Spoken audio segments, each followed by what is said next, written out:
Um, I'm very excited to introduce Jackie Sheppard. She's going to be sharing with us tonight about a breakthrough in medical history.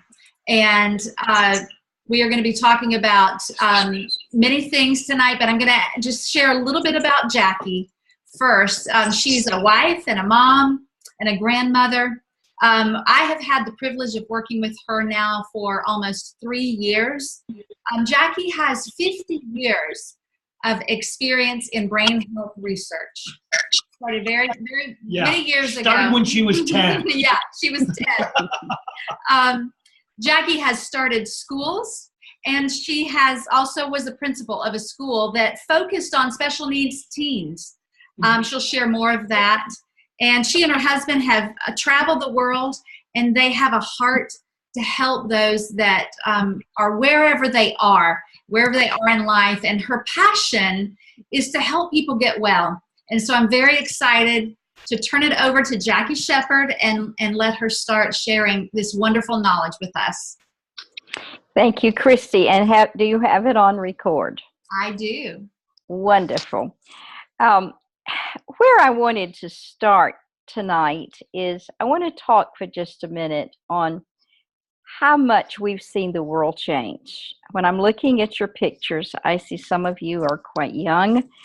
I see others that are getting on up in years like I am. I just had my 75th birthday. And when I look back on when I started teaching in 1964, we just did not have the problems with learning and behavior that we had by the time we were in the 70s, 80s, 90s, and of course nothing even then to compare with what we have now. So that's been one of the changes we're all aware of. You're all aware of the emergence of almost an epidemic of diseases like Parkinson's, Alzheimer's, dementia, multiple sclerosis, neurodegenerative disorders, as well as so many people struggling with addictive disorders, alcoholism, drugs. We actually, now it's considered a national emergency that we have so many seniors who are addicted to opioids. So we've watched a lot of changes from the time that most of us started this journey into adulthood. But one of the biggest changes that have occurred is the amount of knowledge and information that you can acquire within seconds. When we got the internet and then we got Google, we could get into research papers and into information that we had never been able to access before. Right now, if I put you all at your computers and I said, go to Google, and I put you on a website called Pub, that's P-U-B, like Paul, U, Bob, Med, Mother, Edward, Dog, .gov, G-O-V. If I put you on that website, and I started telling you to look up various clinical trials, within seconds, you yourself, right in front of your computer, would be able to read the same clinical trials that your doctor is reading. In fact, many of you are now accessing information before your doctors know about it. What I'm going to be talking to you about tonight, you're going to hear about in 5 years to a decade. It will be common knowledge.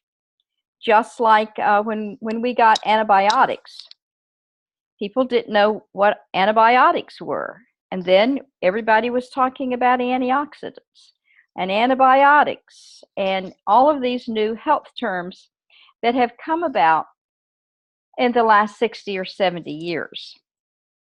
But no doctor, no psychiatrist, no sociologist, no psychologist has the time to read all of the research that's coming in every day.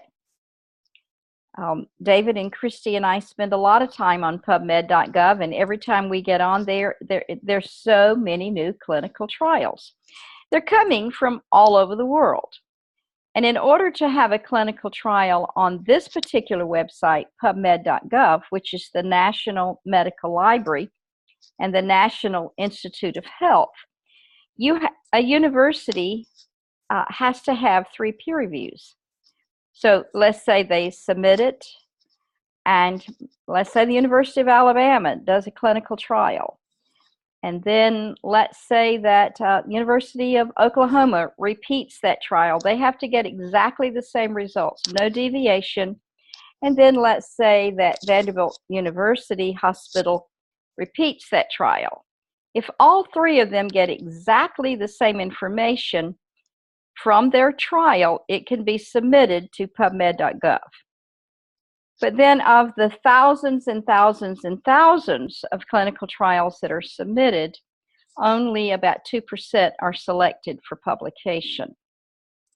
Now, when I was researching my book, and let me see if I can reach this copy, I'm going to hold it up here.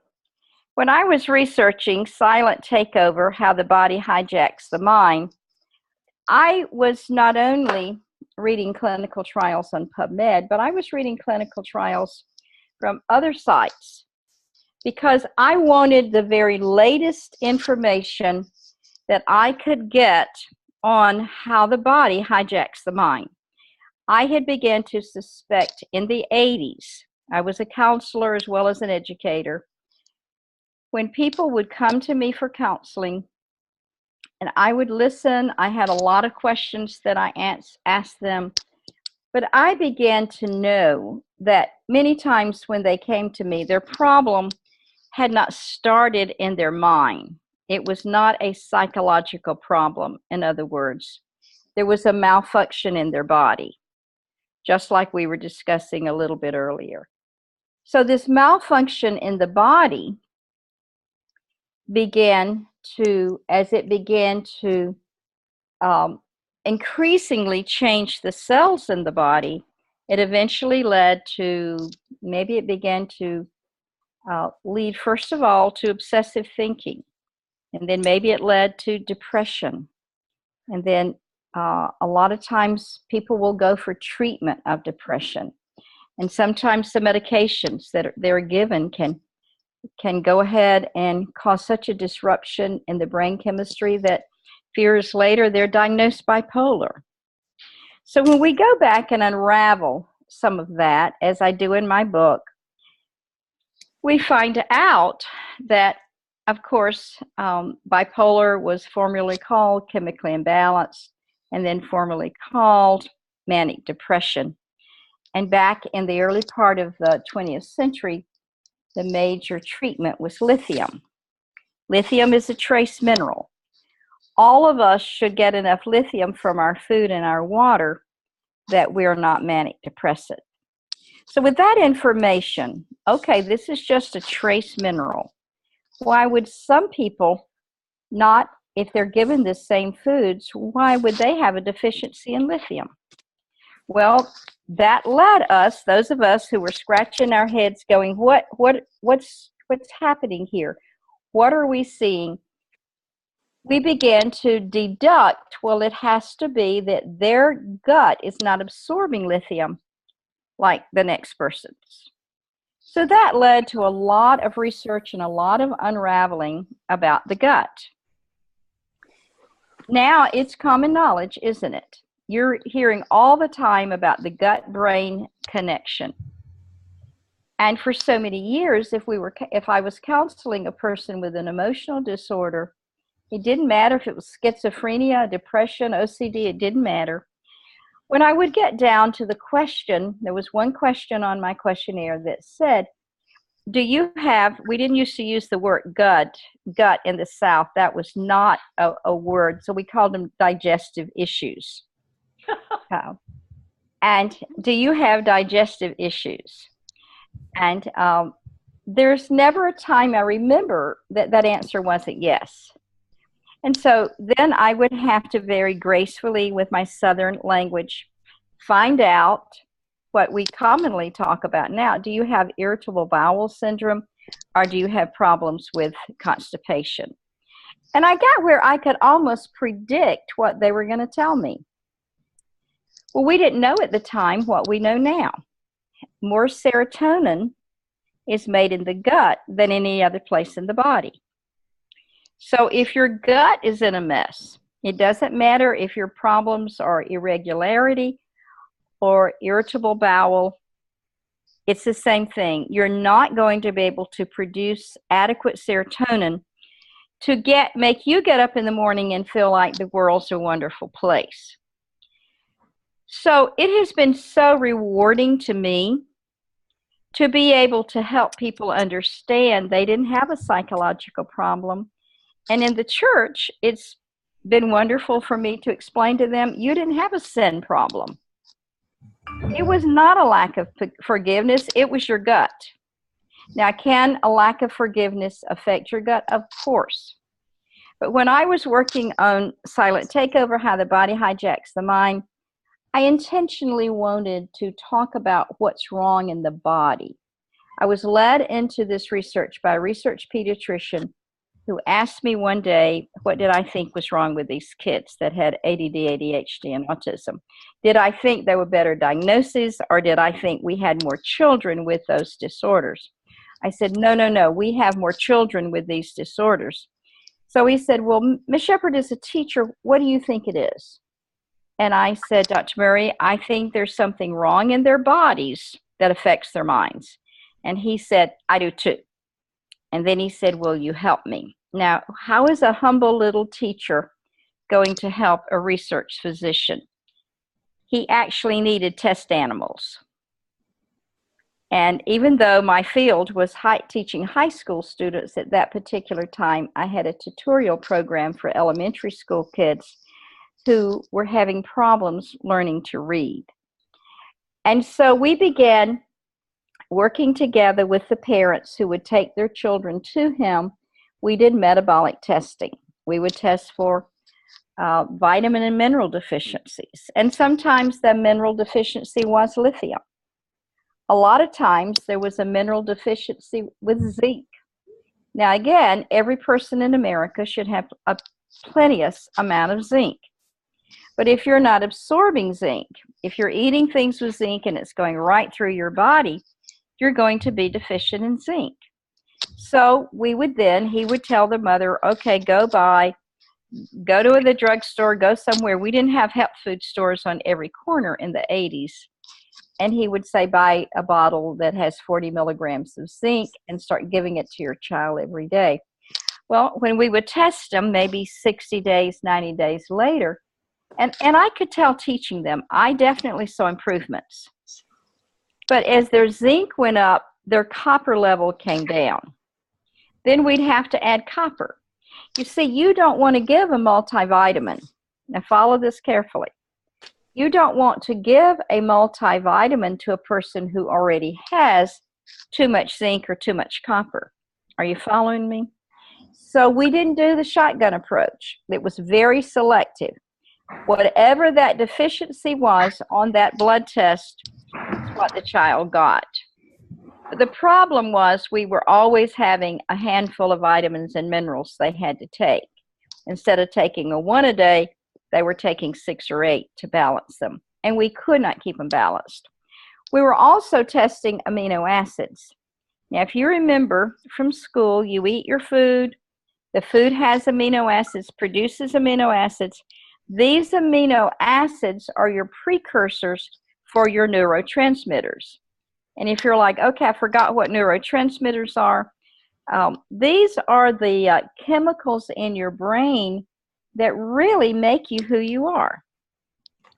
For example, if you're not making enough dopamine, you're going to most likely get Parkinson's.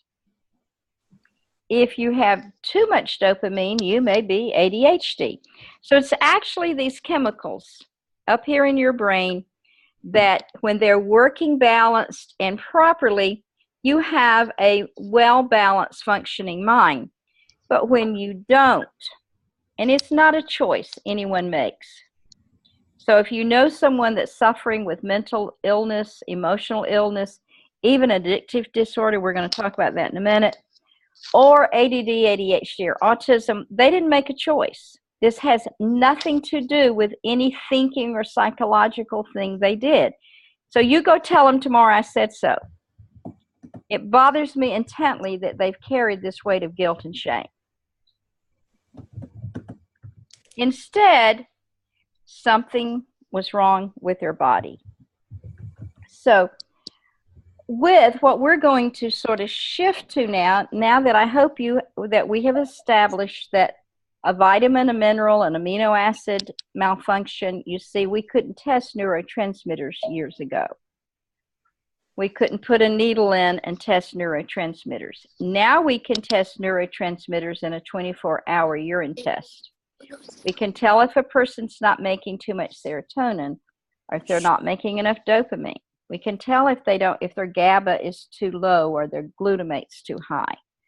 Problem is when you start trying to put these into the body, you can run into all sorts of other problems. Just as we see with Paxil, Prozac, Zoloft, Wellbutrin, all sorts of things, all of these psychotropic behavior modification drugs. And I asked a psychiatrist recently, he was talking to me about his own son who was struggling. And I said, Doctor, have you ever seen anyone cured of a mental or emotional illness or ADD, ADHD, or autism with the medications you prescribe? He said, of course not, Miss Sheppard. These can't be cured. And I said, I beg to differ. Because if we change what's going on in the body, we will change what's going on in the mind. So you all have the same opportunity I do to get on Google and start researching. But first of all, I'm going to tell you about probably the most, well, I'm not the only one. Washington State University says that this discovery of how to access a signaling pathway in your body is quite possibly one of the greatest medical breakthroughs in medical history.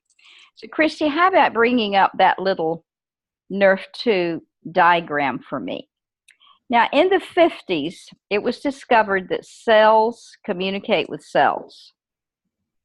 Damaged DNA signals, I'm damaged, I'm damaged, I'm damaged. The other cells are supposed to get that signal, and they are supposed to supply what the damaged DNA needs to be repaired. We actually do have a perfect machine.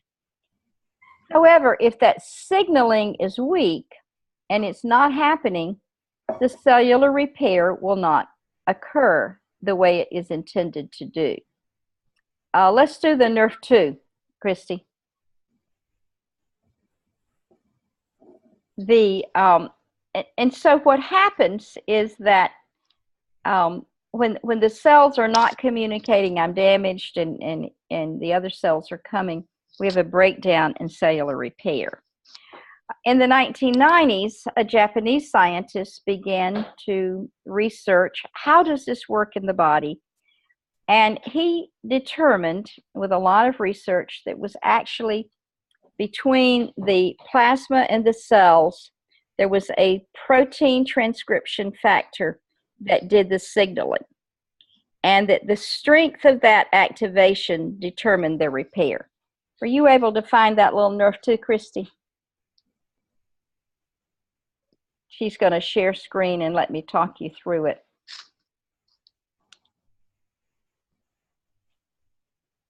I think, yeah, here we go. Okay. Here we go. Can all of you see that? Yes. Okay, let's move it over just a little bit more. Let's see, can we move that any? All right, now this, you heard me using this term Nrf2. Now this is a very long word that scientists actually call Nrf2. You notice it's a biochemical wake-up call. In fact, we refer to it as the body's watchdog. Now, all of your cells in your body have these little cup-like things on them. And when your nutrients come along, this little cell says, ooh, come on in. And we're going to get back and talk about addiction in a minute and some of the neurotransmitter problems, and we'll talk some more about this, but these are the little cells. Well, what happens with the Nrf2 activator called Protandim, which is the one that is what the pharmaceutical companies are trying to actually create their own Nrf2. We have already a Nrf2 drug for relapse in multiple sclerosis. Unfortunately, it causes some pretty serious side effects and costs between $45 and $55. $45 and $55,000 a year to take it. Okay, so here comes the little 5 phytonutrients in Protandim, these little herbs at a synergistic formula. And when it comes bouncing around, look what happens. It fits perfectly into that little cell's receptor. And then go ahead, Christy, and make it do its little trick here. So it fits in there. And then this kinase cycle activates the Nrf1 cycle. And notice what happens to this little Nrf2 that is docked on every cell in your body. Watch what happens. Hey, Papa. Isn't that amazing? That Nrf2 activation goes right into the DNA in your body. And what does it do there? Well, one of the first things it does is it upregulates survival genes. Your survival genes, can we all jump on mute real quick? I'm hearing a delightful little child's voice.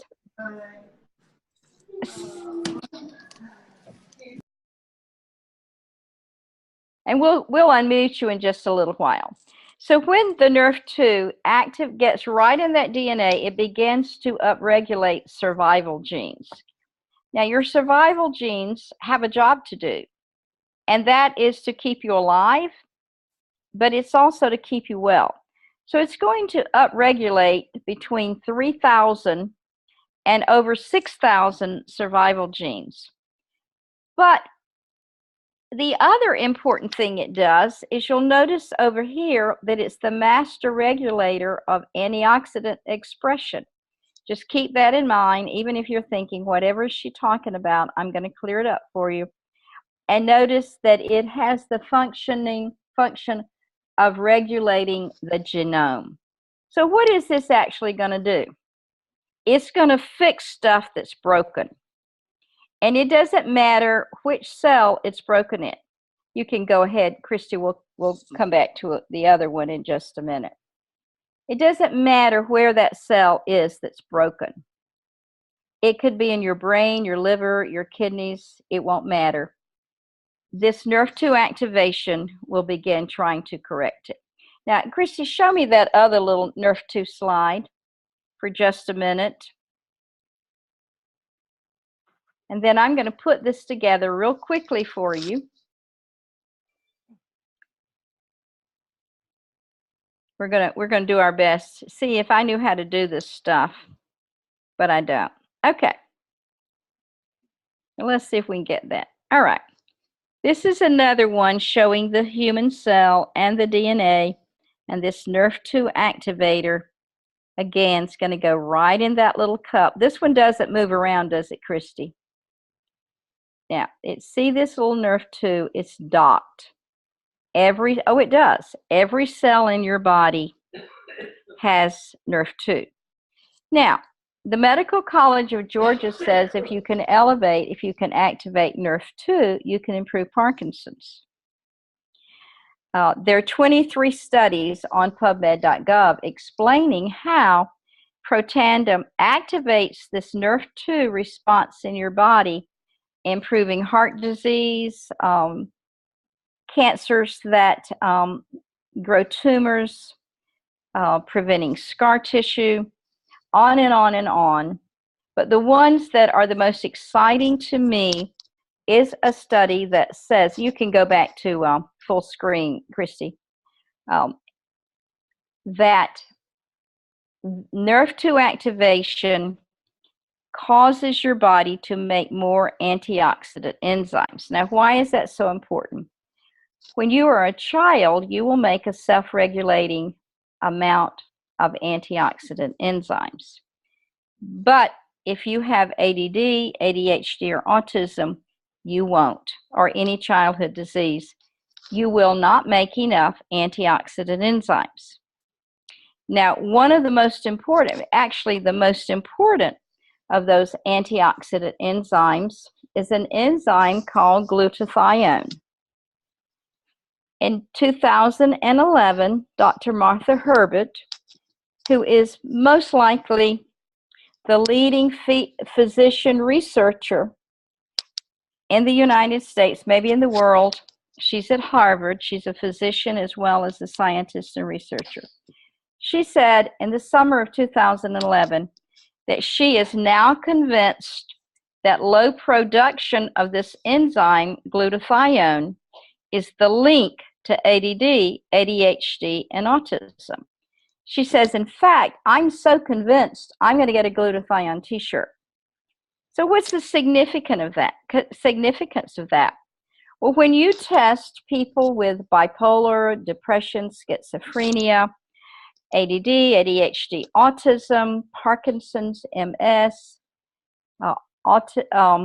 Alzheimer's, and addictions, as well as fibromyalgia, chronic fatigue, and so forth, typically they will show one thing.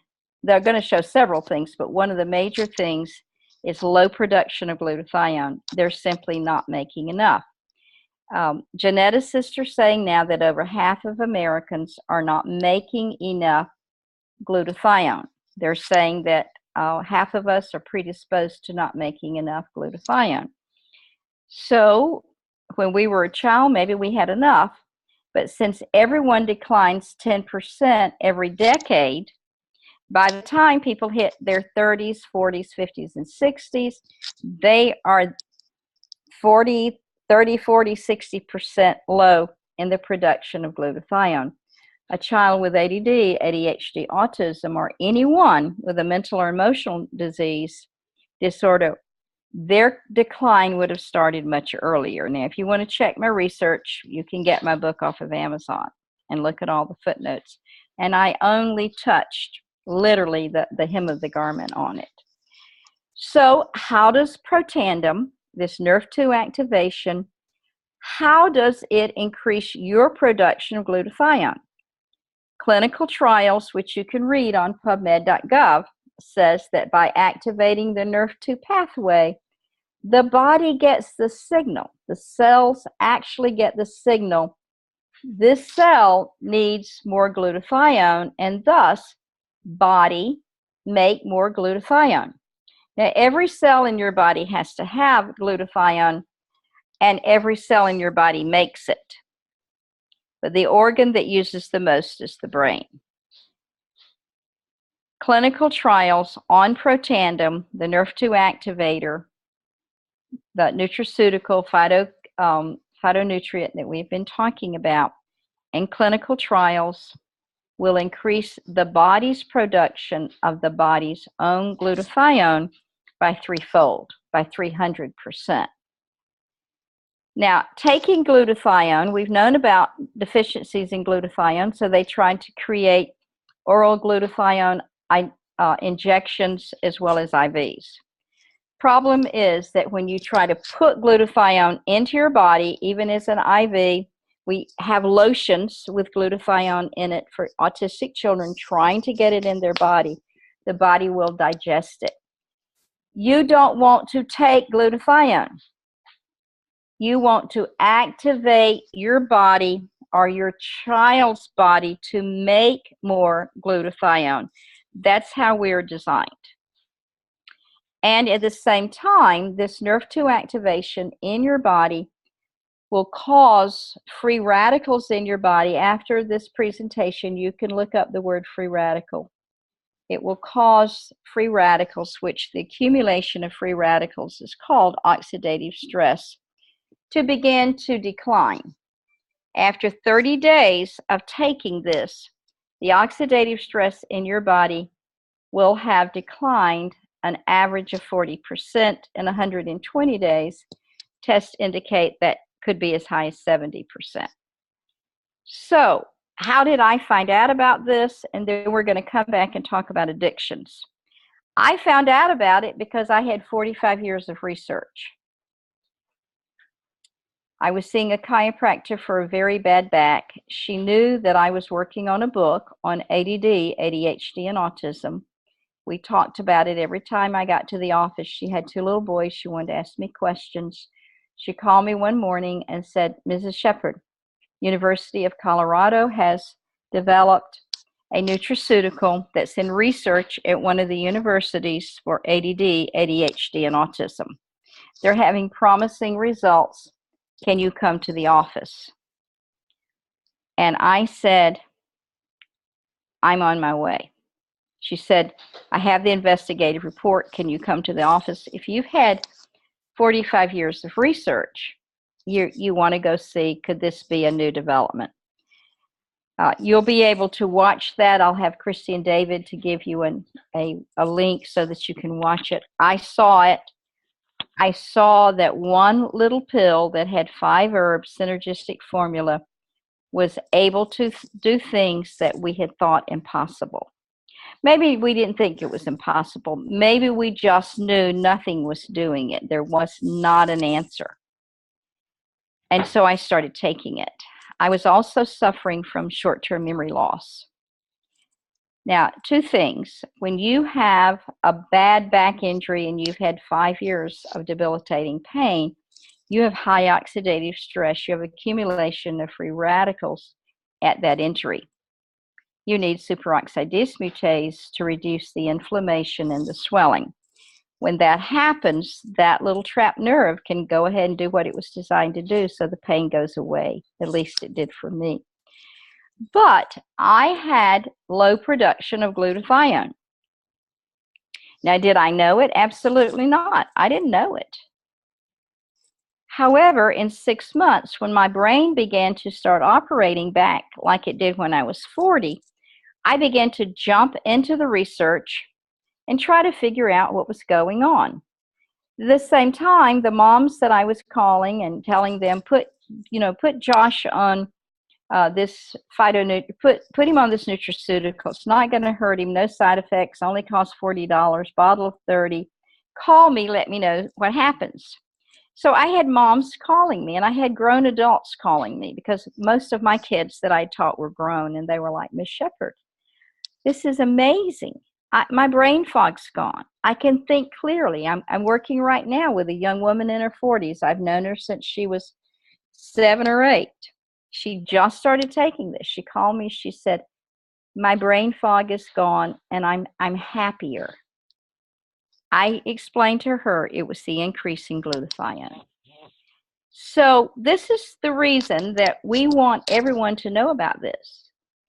And your doctor will know about it within 5 to 10 years, unless you tell him first. You want to let people know that such a product exists, especially if you're working with children with ADD, ADHD, and autism, or you know of people with mental, emotional, and addictive disorders. I'm going to take about 5 minutes to talk about addiction. Christy, how about bringing up that neurotransmitter image for me? Now, you've heard, most of you know that if a child is exposed to lead, they will most likely have learning and behavior problems, right? Do this if you know this. We also hear a lot about aluminum. We hear about mercury. We hear about heavy metals. We also hear about drugs, and we hear about drugs like cocaine plus street drugs. But there's also prescription medications that we take. Maybe we take them for pain. Maybe we take them for digestive issues. But whatever you take, if you put it in your body, rub it on your skin, smell it, any way you get something into your body has to decide what to do with it. It's got to decide, okay, I can use this, and something else that may go, oh, I don't have any use for this, I need to excrete it. But what happens to things that come into your body that the body doesn't know what to do with? For example, iron is a metal, right? If you ingest iron in its liquid form or in a soluble form, your body knows what to do with iron. It says, okay, let's make some red blood cells. The same thing is true with zinc. Your body knows what to do with zinc, but your body has no idea what to do with lead and mercury. So it begins to go, okay, where am I going to store this stuff? Now, it must be that we have a lot of empty space in the brain because so many heavy metals tend to store in the brain. And where do they store?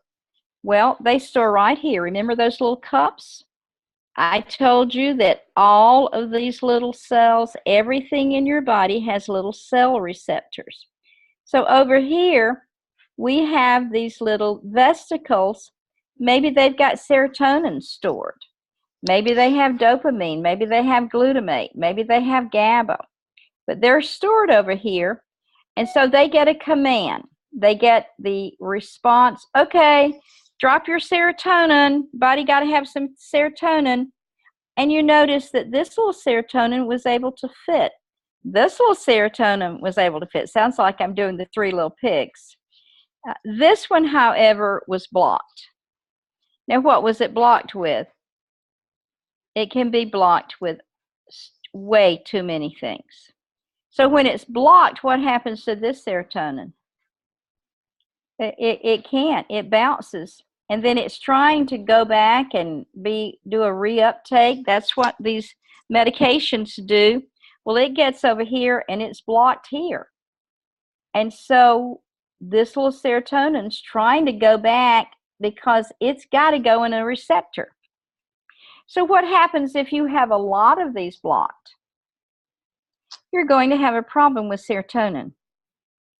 Even if you make it, you're not going to be able to efficiently use it.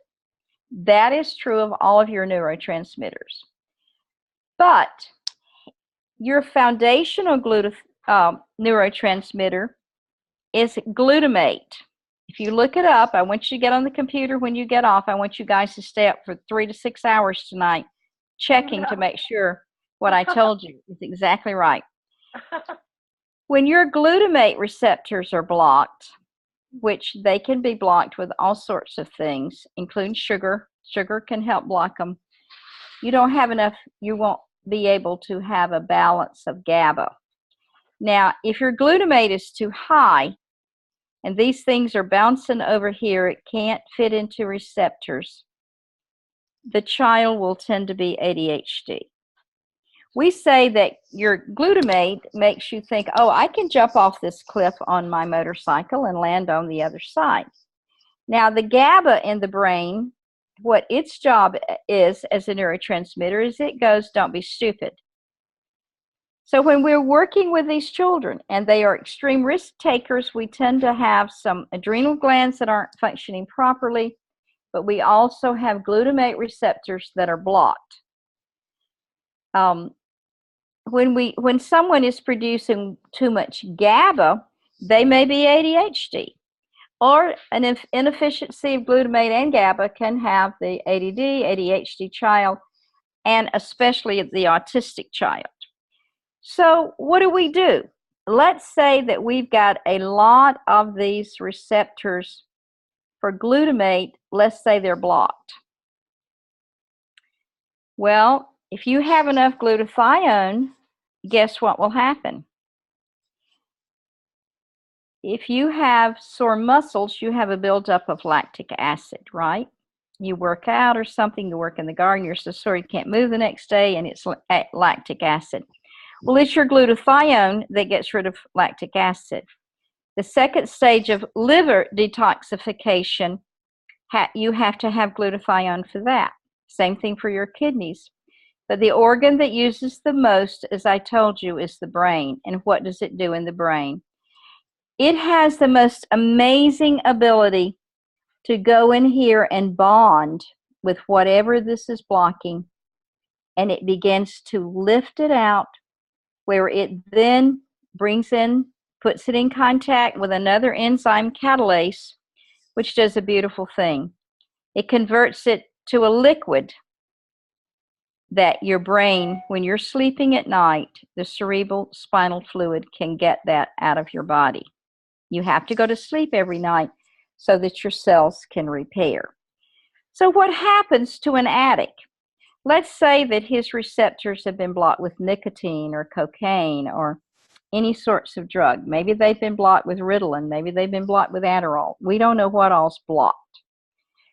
And he begins to take this nutraceutical Nrf2 activation, and his body begins to make 300% more glutathione. What's it going to do? It's going to come clean them out. And the amazing thing about your glutamate receptors is that when you are making and utilizing glutamate successfully, you will not crave. You won't crave nicotine. You won't crave alcohol. Now, you may still have to give up going to the places that make you want to drink if you're trying to quit. You won't even crave sugar and carbohydrates. So some of you right now are thinking, this sounds too good to be true. But I told you where you can go and find the research to back it up. I also told you at the very beginning, we are now learning things in our living room, at our computers, and on our cell phones that doctors don't know. You're finding out things. Well, let's take example when something horrible happens in America. If you're on your computer, you know it quite often as soon as maybe the people in the area know it. Sometimes you're hearing it before. When people are texting in an emergency, you know it before the police know it. The world has changed. You have all the information you need to change the lives of people around you, and we're building a team that will help you do that. Now we're going to stop for questions and answers.